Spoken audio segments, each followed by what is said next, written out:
आज के क्लास में हम लोग अपने चैप्टर के सबसे लास्ट वाले टॉपिक को डिस्कस करेंगे। टॉपिक का नाम होगा फ्रॉम कुकुन टू सिल्क।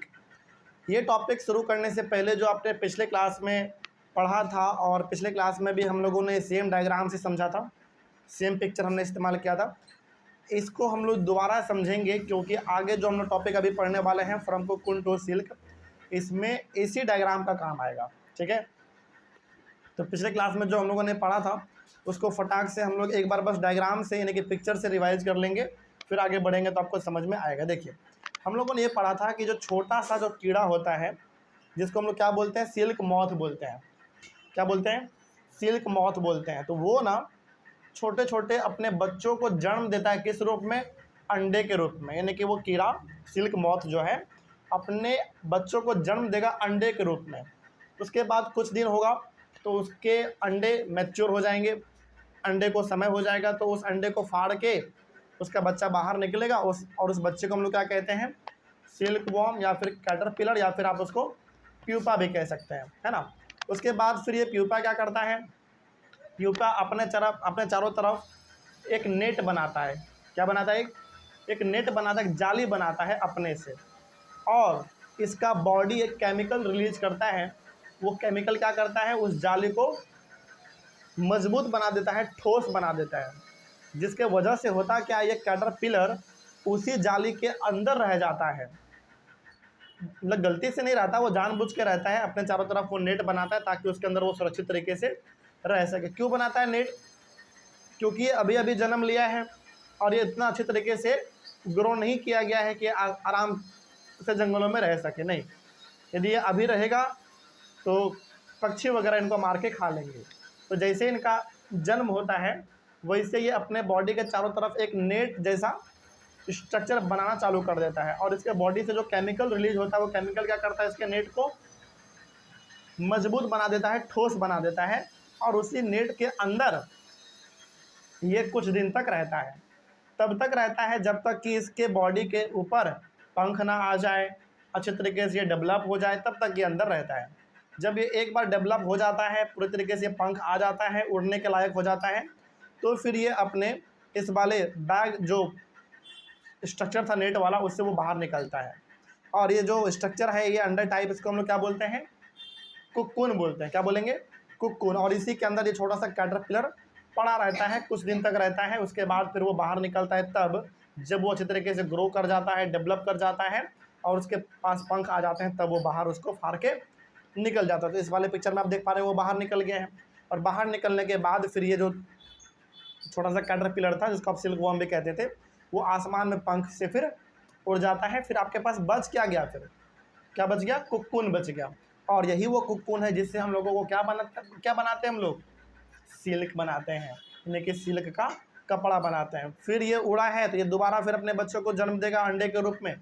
फिर कैटरपिलर निकलेगा, फिर वो कुकुन के अंदर रहेगा, फिर उससे वो बाहर निकल जाएगा, उड़ जाएगा। इस तरीके से हम लोगों को फिर मिल जाएगा कुकुन, है ना। और कुकुन से क्या बन जाता है फिर बाद में? सिल्क, और सिल्क का फिर कपड़ा वगैरह। तो ये जो प्रोसेस है ना, ये प्रोसेस बार बार चलता रहता है। समझ रही है बात?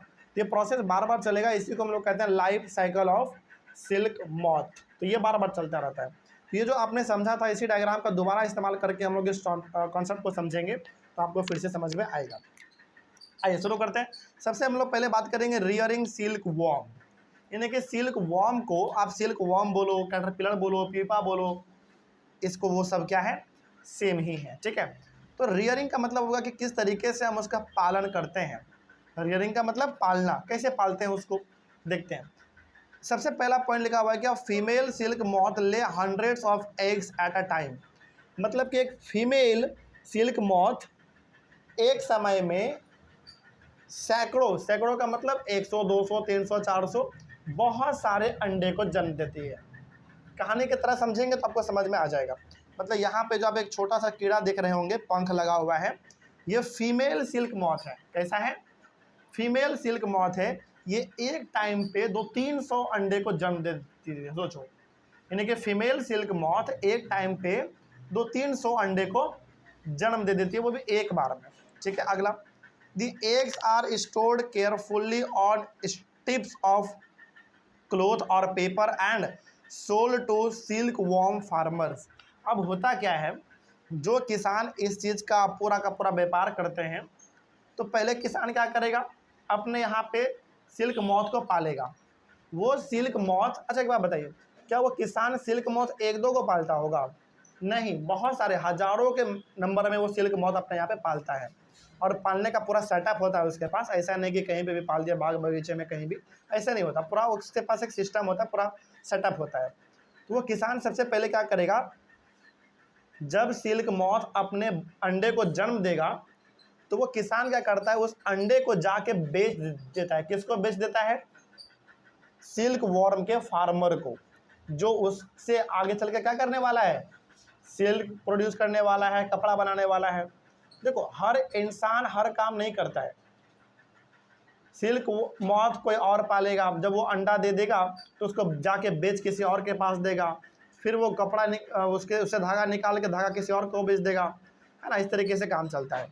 तो सबसे पहले किसान क्या करेगा, अपने यहाँ पे जितना भी वो सिल्क मौत पाला हुआ होगा, वो सिल्क मौत जब अपने अंडे को जन्म देगा, तो वो किसान क्या करेगा, जाके उस अंडे को वैसे आदमी को बेच देगा जो कि सिल्क का कारोबार करता है। ठीक है। तो वो जो अंडा बेचता है, क्या लगता है 100-200 अंडा बेचता होगा? नहीं, इतना अंडा तो केवल एक छोटा सा फीमेल सिल्क मौत दे देती है अंडा। वो जो अंडा जाके बेचता होगा वो मतलब हजारों में, 40,000 50,000 ऐसे। सोचे हो आप, आपको क्या लगता है कि छोटा सा किसान 1-2 सिल्क मौत पालता होगा? 1-2 सिल्क मौत पालने का मतलब है 400-500 अंडा बस। लेकिन वो उसको बिजनेस करना है ना अपना। तो एक किसान अपने यहाँ पे 400-500 इस प्रकार के नंबर में सिल्क मौत को पालता है। और ज़रा इमेजिन करो कि एक सिल्क मौत 200-300 अंडे को जन्म देती है, तो 300-400 सिल्क मौत कितना अंडे को जन्म देगी? मतलब ये लाखों में संख्या पहुंच जाता है। छोटे छोटे अंडों का जो संख्या है वो लाखों में पहुंच जाता है। लेकिन सवाल है, क्या हर अंडे से कैटरपिलर बाहर निकल पाता है?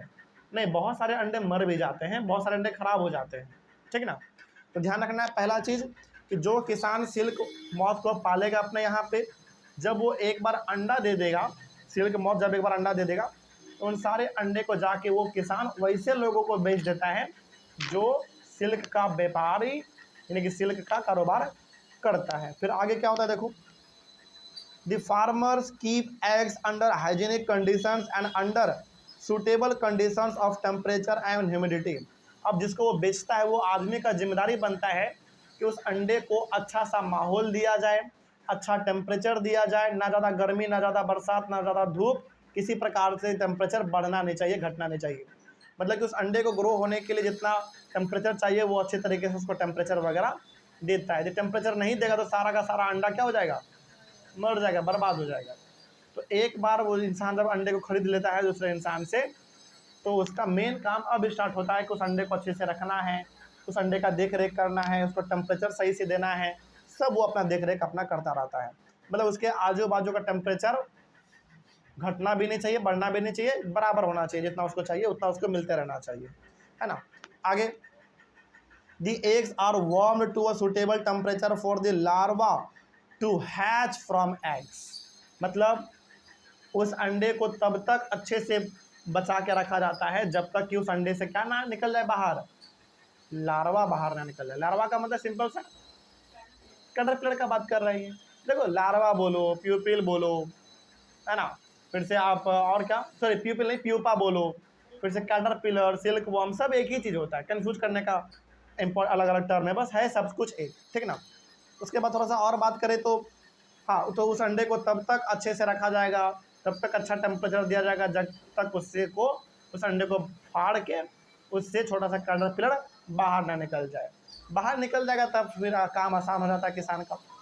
एक बार अंडा से बाहर निकल जाएगा कैटरपिलर, तो किसान का काम क्या हो जाता है, आसान हो जाता है। फिर आगे देखते हैं क्या होता है।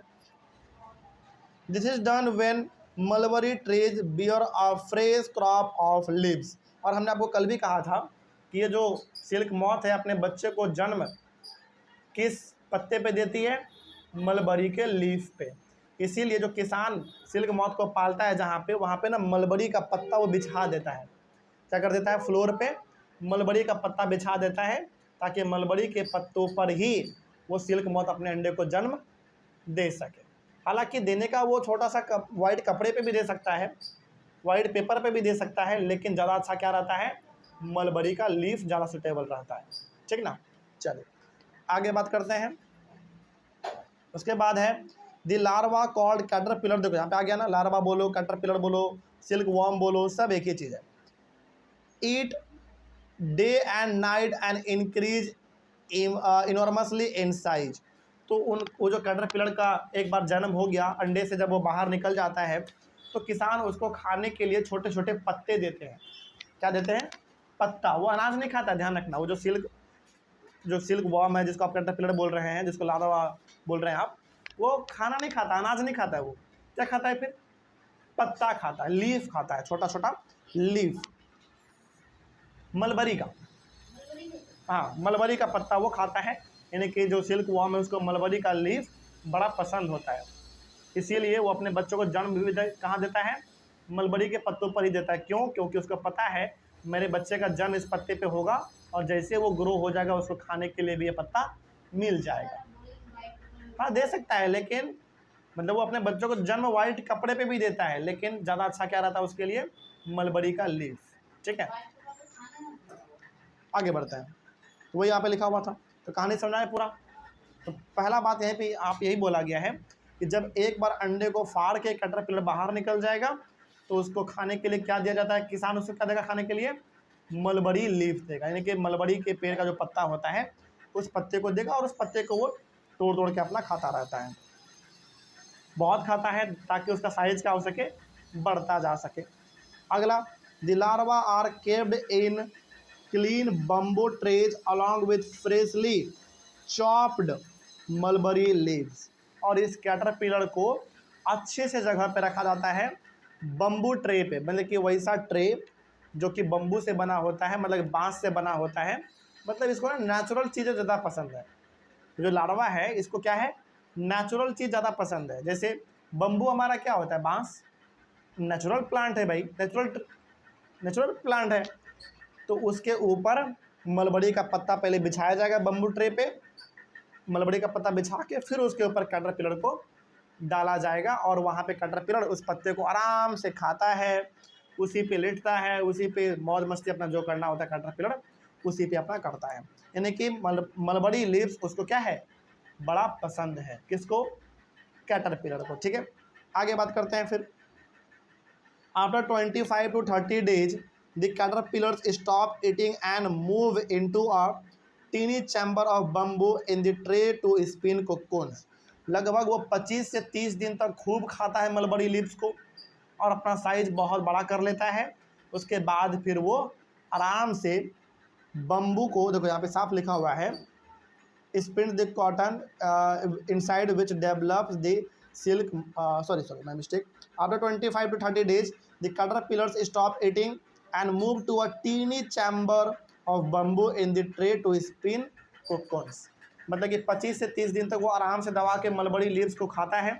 उसके बाद फिर बम्बू में जो छोटा छोटा छेद होता है उसमें बनाया जाता है जानबूझ के, बम्बू में छोटा छोटा छेद बनाया जाता है जानबूझ के, ताकि ये खा के उस बम्बू के छेद में घुसेगा और वहाँ पे फिर वो आराम से बैठ के अपने चारों तरफ क्या बनाना स्टार्ट करेगा, कोकून बनाना स्टार्ट करेगा।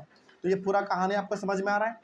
तो पहले अंडा देगा, अंडे को बाहर फाड़ के क्या निकलेगा, हमारा कैटरपिलर को रखा जाता है कहाँ पे, मलबरी लीव्स पर रखा जाता है ताकि वो आराम से 25 से 30 दिन तक खाए, अपने बॉडी के साइज को बढ़ाए और फिर जाके वो बम्बू के छोटे छोटे छेदों में घुस जाता है और वहाँ पे वो रहने के बाद अपने बॉडी के चारों तरफ कोकून बनाना स्टार्ट कर देता है। ये कहानी चलता रहता है हमारा, है ना। तो the caterpillar or silk worm spins the cocoon inside which develop the silk moth. यानी कि वो जो कैटरपिलर है वो अपने बॉडी के चारों तरफ कोकून बनाना स्टार्ट कर देता है, जिसके अंदर वो डेवलप करता रहता है अपने आप को। मतलब कि अभी भी ये सिल्क कैटरपिलर कहाँ है, कोकून के अंदर ही है, अपने चारों तरफ वो जो सिल्क कोकून बना रहा है उसी के अंदर तो है हमारा उसी के अंदर है हमारा कैटरपिलर।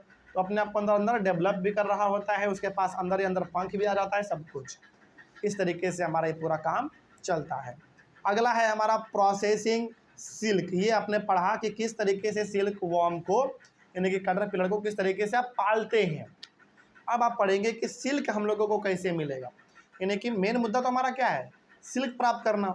तो ये सिल्क कैसे मिलेगा, सिल्क हम लोगों को प्राप्त कैसे होगा, ये हमारा मेन पॉइंट है।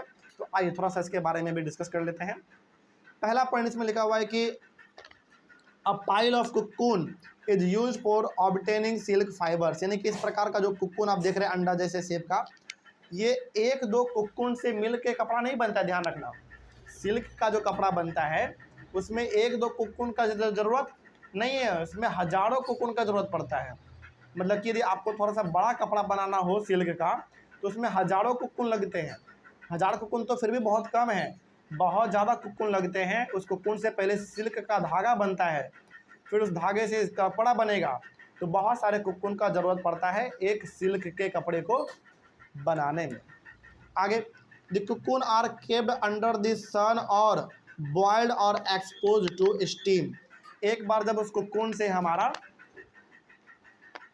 सिल्क मॉथ बाहर निकल जाता है, पंख से अपना उड़ जाता है, तो जो सिल्क जो वो कैटरपिलर है हमारा, जो सिल्क मॉथ है आप बोल लो, अब सिंपल से समझिए, कुक्कून बना, कुक्कून से बाहर निकल गया हमारा सिल्क मॉथ, पंख था उसके पास, वो उड़ गया। तो वो जो कुक्कून है ना, उसको सनलाइट में रखा जाता है, सूरज की रोशनी में रखा जाता है ताकि वो अच्छे तरीके से सूख सके। फिर उसको पानी में बॉयल किया जाता है ताकि उसमें जो किसी प्रकार का चिपचिपापन होगा, कीड़ा है भाई, कीड़ा क्या प्रोड्यूस करेगा, अपना लिक्विड प्रोड्यूस करेगा, अपना केमिकल प्रोड्यूस करेगा, जिससे वो कुक्कून क्या हो जाता है, चिपचिपा हो जाता है। तो उसको पानी में उबाला जाता है, बॉयल किया जाता है, फिर उसको सनलाइट में सुखाया जाता है। मतलब कि जब एक बार कुक्कून से सिल्क मॉथ बाहर निकल जाएगा तो उस कुक्कून को अच्छे तरीके से पानी में बॉयल किया जाएगा ताकि उस कुक्कून में जो भी केमिकल वगैरह लगा होगा, केमिकल कहाँ से आया, उसमें सिल्क मॉथ के बॉडी से आया है ना, तो केमिकल लगा होगा, चिपचिपा होगा, तो वो सारा चिपचिपापन क्या हो जाए, दूर हो जाए। फिर उसको आराम से धूप में सुखाया जाता है सारे कुक्कून को। सुखाने के बाद क्या होता है, देखो, the silk fibres separate out. सुखा लेने के बाद फिर हमारा मेन काम स्टार्ट होता है, सारे के सारे सिल्क फाइबर को अलग किया जाता है। मतलब कि सिल्क को अलग किया जाता है और फिर उस सिल्क फाइबर से बनाया जाएगा सिल्क यार्न, यानी कि धागा, और फिर उस धागे से बुना जाएगा सिल्क का कपड़ा, फैब्रिक। ठीक है, एक इंपॉर्टेंट टर्म यहाँ पे है reeling the silk. Reeling the silk का मतलब क्या है, देखो, the process of taking out threads from the cocoon for use as a silk is called reeling the silk. मतलब आपने कुकून को क्या किया, पानी में बॉयल किया, पानी में बॉयल करने के बाद आपने सूरज की रोशनी में उसको आपने छोड़ दिया ताकि वो सूख सके। सूखने के बाद आप क्या करते हैं, उस कुकून को धीरे धीरे आप अलग करते हैं। मतलब कि जब आप एक बार उसको बॉयल करके धूप में सुखा देंगे ना, तो कुकून ढीला पड़ जाता है। क्या पड़ जाता है, ढीला पड़ जाता है, और उससे आराम से आप एक एक धागा बाहर निकाल पाएंगे। और फिर उस धागे को, मतलब कि कुकून से धागा को बाहर निकालना, यही हमारा कहलाता है रीलिंग द सिल्क।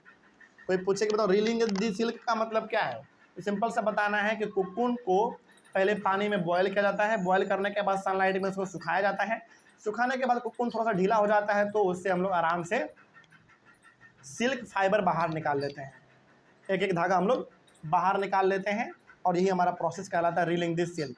और वो जो आपने धागा निकाला है कुकून से बाहर, मतलब वो जो फाइबर है, बेसिकली धागा नहीं है, वो छोटा छोटा टुकड़ा है, उसको हम लोग फाइबर बोलते हैं। फिर उस छोटे छोटे टुकड़े को, सिल्क का जो छोटा छोटा टुकड़ा है, उसको मशीन में जोड़ जोड़ के एक धागा बनाया जाएगा, लंबा सा धागा बनाया जाएगा, वो होगा हमारा सिल्क यार्न। और फिर उस धागे से क्या बुना जाएगा, सिल्क का कपड़ा, यानी कि सिल्क का फैब्रिक कपड़ा बुना जाएगा। तो इस तरीके से हमारा पूरा मेथड चलता है। Reeling is done in special machines which unwind the threads और fibres of silk from the cocoon. यानी कि ये जो कुकून से आप छोटा छोटा धागा निकालेंगे, उसको एक लंबे से धागा में कैसे कन्वर्ट किया जाता है, हम लोग करते हैं क्या, नहीं, मशीन करता है। ये हमारे पास तकनीक नहीं है, मतलब हम लोग खुद से नहीं कर सकते, ये मशीन में होता है। कि मशीन में आप एक बार सुखा के सारा कुकून डाल देते हैं, और वही कुकून को कुकून से धागा को छोटा छोटा अलग करके, और वही मशीन तो छोटे छोटे धागे को जोड़ जोड़ के एक लंबा सा धागा बना देता है। मतलब हमारा काम केवल कहाँ तक है, कुकून लेना, कुकून को बॉयल करना और उसको धूप में सुखा देना, यहीं तक हमारा काम है। उसके बाद सारा काम कौन करता है, मशीन करता है। यानी कि जिस कुकून को आपने सुखाया उस कोकून को मशीन में डाल दो, मशीन सारा काम अपने आप कर देगा। मशीन क्या करेगा, उस कोकून को पहले खोलेगा आराम से, खोलने के बाद जो छोटा छोटा धागा होगा उस धागे को आपस में जोड़ेगा, जोड़ने के बाद फिर पूरा एक लंबा धागा बनाया जाएगा जिसको हम लोग सिल्क यार्न बोलेंगे, यानी कि सिल्क का धागा बोलेंगे। ये सब काम कौन करता है, मशीन करता है। अच्छा क्या लगता है ये सब काम हम लोग कर पाएंगे?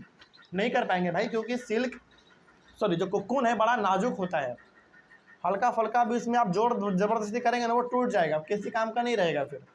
और उतना छोटा छोटा धागा को जोड़ना, उससे धागा बनाना, ये हमारे बस का बात नहीं, वो सब मशीन कर लेता है अपना, ठीक ना। तो मशीन आ गया हमारे पास। अगला, लेकिन ध्यान रहे आज मशीन से होता है, लेकिन पहले हम लोग हाथों से ही करते थे। लेकिन हाथों से करते थे तो समय बहुत लगता था, बहुत टाइम बर्बाद होता था, इसीलिए उस समय पे सिल्क का कपड़ा महंगा मिलता था। आज तो थोड़ा सस्ता भी मिल जाता है, क्योंकि सारा काम कौन कर दे रहा है, मशीन कर दे रहा है। तो आज थोड़ा बहुत सिल्क का कपड़ा बहुत सस्ता भी है, मतलब उतना महंगा नहीं है जितना आप पहले खरीदते थे। तो आज थोड़ा सा सस्ता भी इसलिए भी क्योंकि सारा काम कौन कर देता है, मशीन है कि 50% काम किसान करता है और 50% काम आपका मशीन कर देता है। फिर आगे बढ़ते हैं। Silk fibres are then spun into silk thread which are woven into silk cloth by weavers. तो वही बात यहाँ पे है कि कोकून को आप एक बार सुखा लेने के बाद डाल देते हैं मशीन में, मशीन उस कोकून से क्या बना देगा, धागा बना देगा, और फिर उस धागे से बनाया जाएगा कपड़ा। यही था हमारा पूरा का पूरा कहानी सिल्क को लेकर। पूरा कहानी समझ में आ गया? इस डायग्राम से भी आई होप आप लोगों को बहुत कुछ समझ में आ गया होगा। चलिए बताइए, अब किसी भी टॉपिक में कोई डाउट किसी को, सब कुछ समझ में आया? चलिए बहुत अच्छी बात है। यहीं पर हमारा ये टॉपिक और टॉपिक के साथ पूरा का पूरा चैप्टर हमारा कंप्लीट होता है। हम लोग मिलेंगे फिर से अपने एक नए चैप्टर में के साथ और एक नई शुरुआत के साथ। तब तक के लिए thank you very much and have a nice day.